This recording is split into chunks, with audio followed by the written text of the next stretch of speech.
Hello, my name is Lauren Parsons. I am the Director of Strategic Initiatives and Communications at Bluegrass Community Foundation, and I am the lucky team member that gets to lead the GoodGiving Challenge initiative. This webinar will cover some of the basics about the GoodGiving Challenge and also some of the basics about how the registration process works. Just to back up a little bit, here's a little bit of information about the Bluegrass Community Foundation. Our mission is to build vibrant, generous, equitable, and engaged communities in Central and Appalachia, Kentucky. We currently steward about $200 million in charitable assets across 700 plus funds, and we've awarded $160 plus million in grants since 1967. So we're helping people give back and invest back in their communities. A little bit about the GoodGiving Challenge.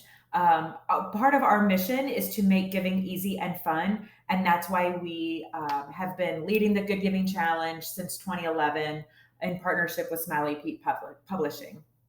We've helped local nonprofits raise over $17 million since 2011, and every year the GoodGiving Challenge launches annually on Giving Tuesday. Just some information about last year's GoodGiving Challenge. The average raise per nonprofit is $16,000. The average gift size is about $160. And the really fun fact about the GoodGiving Challenge last year was that 1/3 of donors were giving to a new nonprofit for the first time. The match and prize totals were just over $700,000, and that's what makes the GoodGiving Challenge so much fun. That makes those charitable dollars go even further. And the total raise last year was just shy of $3 million. We were at $2.9 million raised last year. Some information about this year's GoodGiving Challenge event.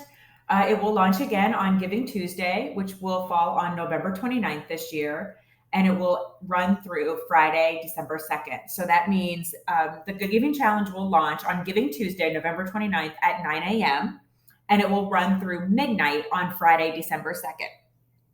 And in previous years, the GoodGiving Challenge has been longer. Every year we kind of reflect back, do a debrief after the challenge was over, and think about ways to make it even better than it was the year before. The GoodGiving Challenge, when it started, it was about 2 months long. That was a little bit too long. So over the years, we've shortened it, and we are trying something new in 2022.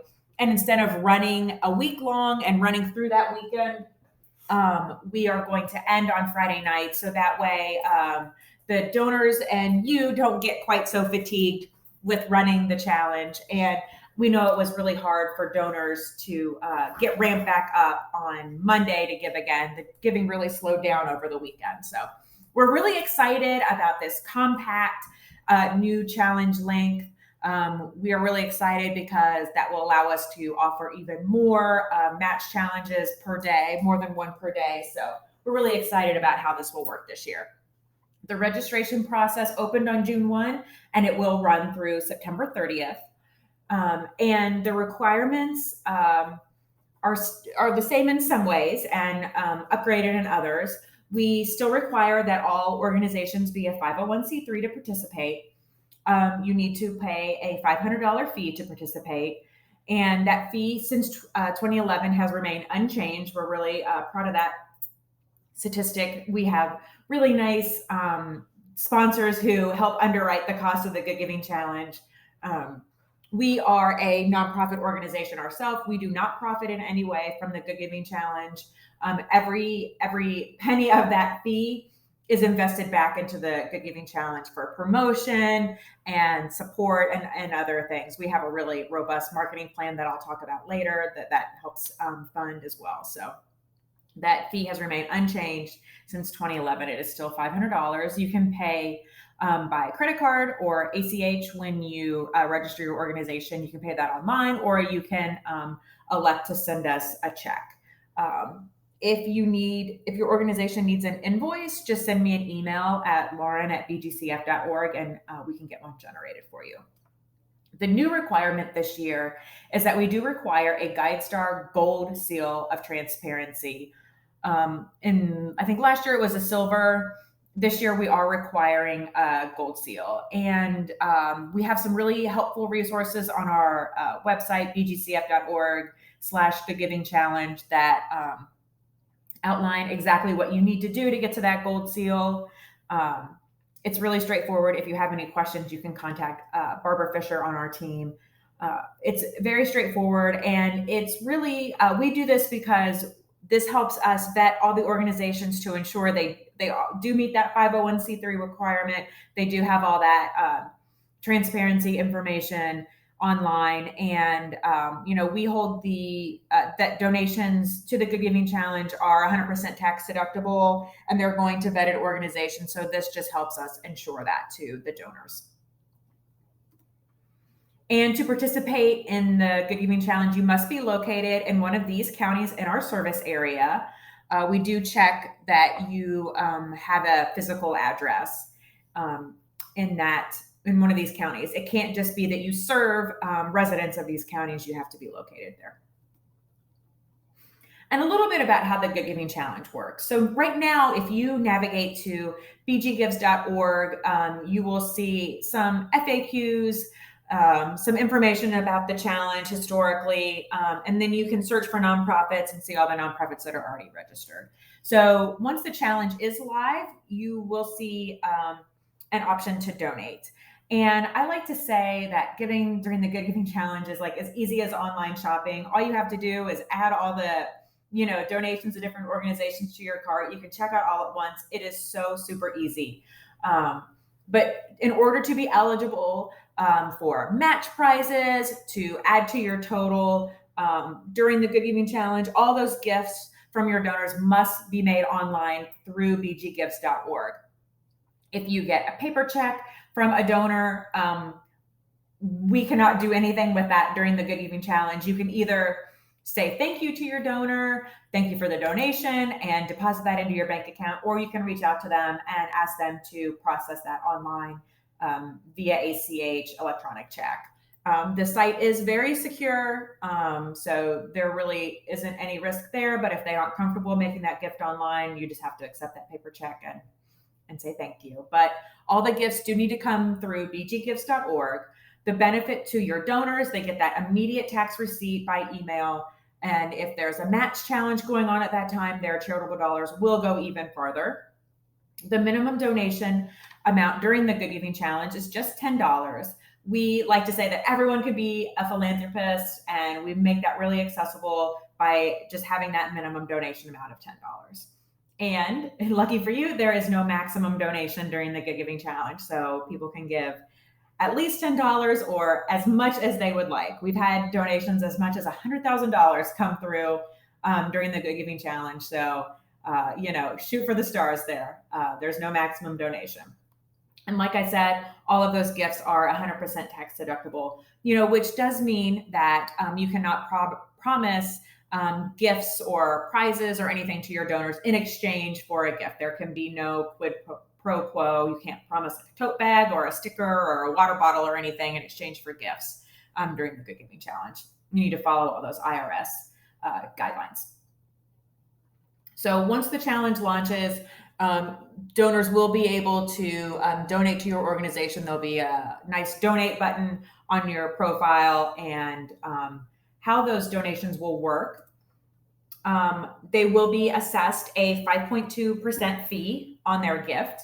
But the nice thing is that most donors do cover those fees at checkout. So it really won't impact you that much. I think like 80% of donors cover those fees, which is really nice of them.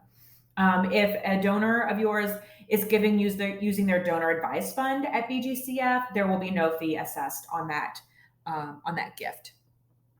And all of these options for payment are available during the checkout process. So if they select that they would like to pay with their donor advice fund, that will be an option at checkout. And we send instructions to all of our fund holders in advance of the challenge with instructions on how to do that.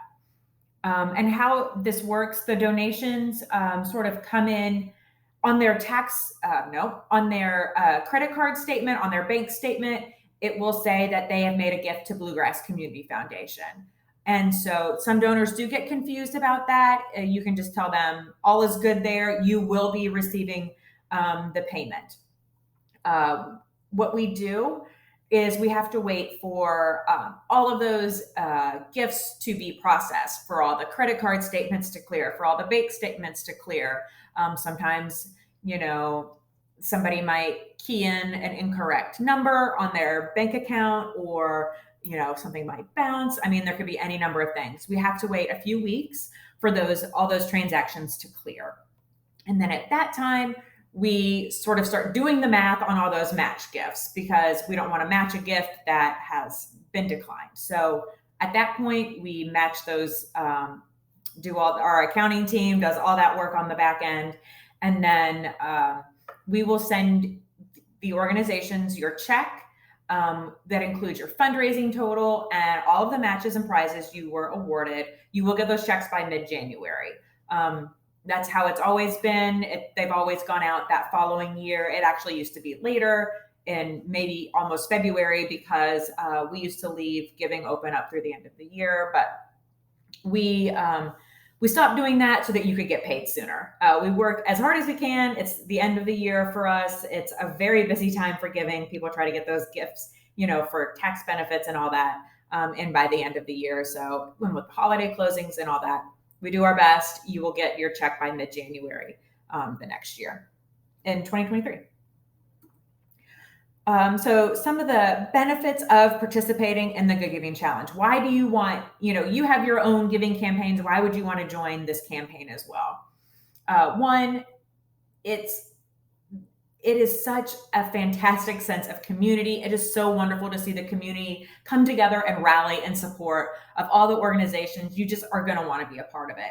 And we give you tools to make it as easy as possible. This online giving platform, it's super easy for donors to use. It's super easy for you to use. You'll be able to log in and see all of your donor information. If you're a smaller organization, if you're a new organization, this will give you a great way to build up your giving database, your donor database, get those emails, mailing addresses, all that. And we provide training on how to use the platform. And you also have these great tools, these P2P fundraisers. So this is a great way to get your board members involved with fundraising, to get your biggest fans involved with fundraising. And there will be trainings later on towards the end of the summer, early fall, on how to do those, create those P2P fundraising pages. We also provide support. The Neon One is the provider of the online giving platform. They have a platform help desk that is available during the Good Giving Challenge, so that your donors can receive support from them.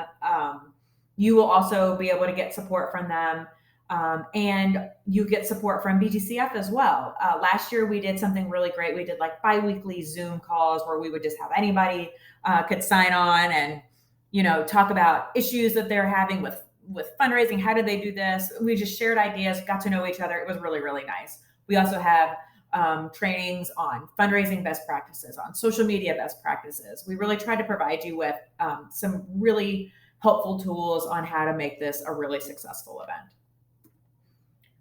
Again, that's the trainings, the webinars, the toolkits. We provide you with some really nice packets and webinar trainings as well. And the promotion. I mentioned that $500 fee earlier that helps underwrite the Good Giving Challenge. We have a really robust marketing plan where we're going to promote the Good Giving Challenge all over Central Kentucky. We have print advertising, TV advertising, radio advertising. We have a really nice digital campaign, social media campaign, and more. I like to say we'll promote the Good Giving Challenge. You just need to promote yourselves to your donors. And finally, the most exciting part of the Good Giving Challenge is those matches and prizes that amplify the power of your gifts.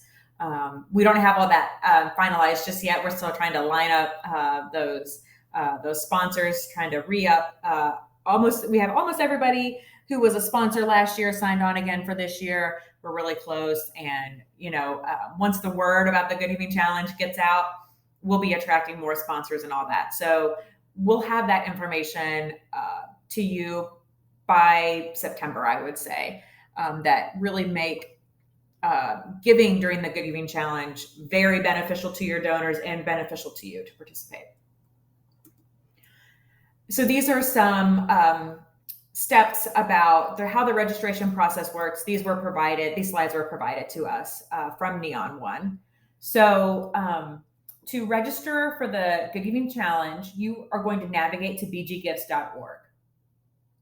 And you will hover over that login in the top right corner and select login as a nonprofit. If you are new, it will take you to a step. It will take you to a step after you click on nonprofit. And if you're new, you will click on apply as a new organization. If you participated in previous years, you will log in as a returning organization. And if you do not remember your password, click reset your password. That's where you do it. BGCF staff does not have access to your login information on this site, so you will need to reset your password and go through Neon One to get that done.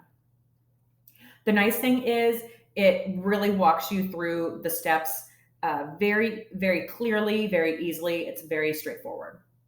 So if you're a new organization, you're going to click apply as a new organization and submit your eligibility form. That kicks your profile out to me. I will review that, make sure you're in our service area, look to see if you have your GuideStar Gold Seal of Approval. We will decide if we will determine that you're eligible to participate. Once I click on that says you're approved, you will receive an email with information, a confirmation that says your status of eligibility has been approved. Then you will create that login profile, and you will need to take a second step. You will need to log back in and submit your registration for approval. So submitting your eligibility is not approving your organization. So then you will submit your registration for approval and submit your payment, either online with a credit card or check, or there's an option to say that you're paying your fee externally. And so that will then let me know that you're doing that. But that is an important step. It doesn't automatically register you once I determine you're eligible. And when you're logging in as a returning organization, you will log in, confirm your organization, and then select register to get started. That's that. You can see that red arrow pointing there. You can see, you can always log back into your dashboard to see your status there. That red text that says registration required, that will be there until you're registered. So if you log in and see that little warning sign there, that means you have not submitted your registration. You will begin the process. Your profile will be filled either with last year's information or the information you submitted with your eligibility form. You can make updates now. You can also make updates up until the launch of the Good Giving Challenge on, I would not wait till the morning of November 29th, but maybe that day before would be a good time. But you can, I would make changes. The earlier, the better. People will browse the site and check out all the organizations participating in advance. Once your registration is complete, you'll click on Save Changes and Submit for approval. You can set your event goals here. You can also do this later. You can select that and say, no thanks, not right now. Some of these will be public on your profile during the Good Giving Challenge, so just keep that in mind. Under the My Public Profile tab, there is this side navigation bar that offers the ability to maximize your profile. Take a look at all those different things. I would be sure to add some of these you don't need to worry about, but I'll go through the ones you need to worry about. The donation levels. I think this is a really nice thing to do. It ties monetary value to a specific good or service that your organization provides. So you can see some examples here. $10 buys school supplies for a child. It helps donors see the impact of their gifts and what those gifts will accomplish. It might even bump somebody up to that next giving level if they see somebody that really, an amount that really speaks to them. And these options will populate as a preset amount in the donation card during checkout. You'll also want to add some multimedia, and this means photos and videos. keep in mind that photo size, they can't exceed that size, and they need to be a .png or a .jpeg. And if you add a YouTube or a Vimeo video, those must be public on your account. And that's really easy to add. You just, you'll click add multimedia, select video, and then just add the URL to that YouTube video. It's super easy to do. And that just really tells a nice story on your public profile and shows donors what you're all about and what you do. Your fundraisers. These are those P2P fundraisers. Again, we'll have a separate webinar and training on this, so you don't need to worry about this too much now. But you'll be able to see all your all the fundraisers that have been created for your organization on this dashboard as well. The My Donations tab. This is where you'll be able to see all of your donation data. You'll be able to export data at any time after the Good Giving Challenge starts. If you are a returning organization and haven't downloaded last year's data, go ahead and do that. And add those donors to your email list, your mailing list, all that, so they can receive information about this year's Good Giving Challenge. But this is a really valuable tool. You'll want to be sure to keep track of this. And the My Users tab. This is also really important. This is where you'll please go in and review these users and activate old ones, adjust email settings, add new users. Last year, we had a record number of nonprofits participating. We had 179. And most organizations have more than one person involved that they want to keep informed about the Good Giving Challenge. This is where we pull our email lists. So once everyone is registered, we will pull those lists out and we export those into MailChimp. And so that's how we communicate with you about webinar trainings, about those Zoom calls, about all the toolkits, all the details about the matches and prizes. This is how we will communicate with you. So you need to add these users here so that we get that we know to add them to our mailing list. So please make sure this is up to date. There's also a nice resource center. Some of these articles are provided by Neon One, but this is also where we upload the Good Giving Challenge logos, the rules and procedures. All of our toolkits will be available for you in this resource center for you to access at any time. So you can check that out. Now, I think last year's toolkits are still loaded in there. You can refer to them. You know, I wouldn't rely on the dates or anything like that. We'll update those later on this summer. If you have questions about the Neon One platform, the bggives.org platform, you'll be able to communicate those with Neon One. And if you have issues getting in touch with them, you can reach out to me. I will help put you in contact with them to resolve any issues with logins and all that. And if you have questions about the Good Giving Challenge in general, whether it's right for your organization, feel free to email me, lauren@bgcf.org, give me a call at the office at any time, or go to our website to find some more resources. We try to put everything there to make this a really seamless and easy process for you. I think the Good Giving Challenge is my favorite thing I get to do at Bluegrass Community Foundation. It is so fun. It is so rewarding. I love seeing how our community rallies together in support of these hardworking nonprofits that make our area a great place to live. I really hope that we have even more nonprofits participating this year. I hope we raise more than $3 million. I hope it's the best year yet, and I hope I get to work with you and your organization to make that happen. Thanks so much, and feel free to reach out at any time if you have any questions.